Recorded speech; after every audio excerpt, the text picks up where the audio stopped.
Hello people, welcome back to my channel. ఈరోజు వీడియోలో ముద్దగారెలు ఎలా ప్రిపేర్ చేసుకోవాలో వీడియోలో అయితే చూపిస్తున్నాను. మీరు కనుక నా ఛానల్ ఇంకా సబ్స్క్రైబ్ చేసుకోవద్దు, సబ్స్క్రైబ్ చేయండి, లైక్ చేయండి. మెయిన్గా ముద్దగారెలు అనేది నాటుకోడి పులుసు కాంబినేషన్ చాలా బాగుంటుంది. ఇక ప్రాసెస్లోకి వెళ్తే ముందుగానే బొబ్బర్లు కానీ బొబ్బరి పప్పును కానీ ఒక 5 అవర్స్ ముందైతే నానబెట్టుకోవాలి. బొబ్బర్లు అయితే కొంచెం టైం పడుతుంది, పప్పు అయితే తొందరగా నానుతుంది, ఒక 3 అవర్స్లో నానిపోతుంది. సో మొత్తం మంచిగా నానిన తర్వాత వాటిని అయితే వాటర్ అనేది పంపేసి మిక్సర్ జార్లో పప్పునైతే వేసుకొని బరకగా అయితే మిక్సీ పట్టుకోవాలి. నెక్స్ట్ 4 పచ్చిమిర్చి, 4 వెల్లుల్లి రెబ్బలు, స్పైసీని బట్టి అనమాట. పచ్చిమిర్చి, తర్వాత ఆనియన్, 4 లవంగాలు, కొద్దిగా దొడ్డుప్పు అనేది వేసుకొని బరకగా అయితే మిక్సీ పట్టుకోవాలి.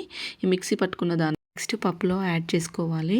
తర్వాత సన్నగా కట్ చేసిన ఆనియన్ వేసుకోవాలి. ఇలా ఆనియన్ వేసుకోవడం వల్ల ముద్దగారె మనం తింటున్నప్పుడు పంటి కింద తగిలి చాలా బాగుంటుంది. 1 టేబుల్ స్పూన్ జీలకర్ర, 1 టేబుల్ స్పూన్ కారం అనేది యాడ్ చేసుకోవాలి. కారం, పచ్చిమిర్చి అనేది మీ స్పైసీని తగ్గట్టు అయితే వేసుకోండి. మరి మొత్తం కారంతో కూడా చేసుకోవచ్చు, బాగుంటాయి. లేకపోతే మొత్తం పచ్చిమిర్చితో కూడా వేసుకోవచ్చు, అది మీ ఇష్టము. తర్వాత మనం మిక్సీ పట్టే ముందే కొద్దిగా బొబ్బరి పప్పు అయితే పక్కన పెట్టుకొని ఇలా వేసుకుంటే బొబ్బర్లు అనేది క్రంచీగా క్రిస్పీగా వస్తాయి. తర్వాత సాల్ట్ అనేది చెక్ చేసుకొని వేసుకోవాలి ఇక్కడే.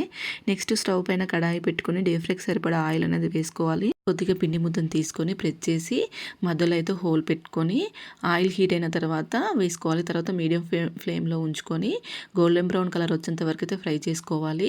ఒకవేళ మీరు హై ఫ్లేమ్లోనే ఫ్రై చేశారనుకోండి, పైన కుక్ అవుతుంది, లోపలైతే కుక్ అవ్వదు సరిగా. ఒకవేళ మీకు చేత్తోని గారెలు చేసుకోరాకపోతే కవర్ పైన పెట్టి కూడా చేసుకోవచ్చు. మంచిగా గోల్డెన్ బ్రౌన్ కలర్ వచ్చిన తర్వాత తీసుకొని వేరొక బౌల్ అయితే వేసుకోవాలి. ఇలా అన్ని గారెలు అయితే చేసుకోవాలి.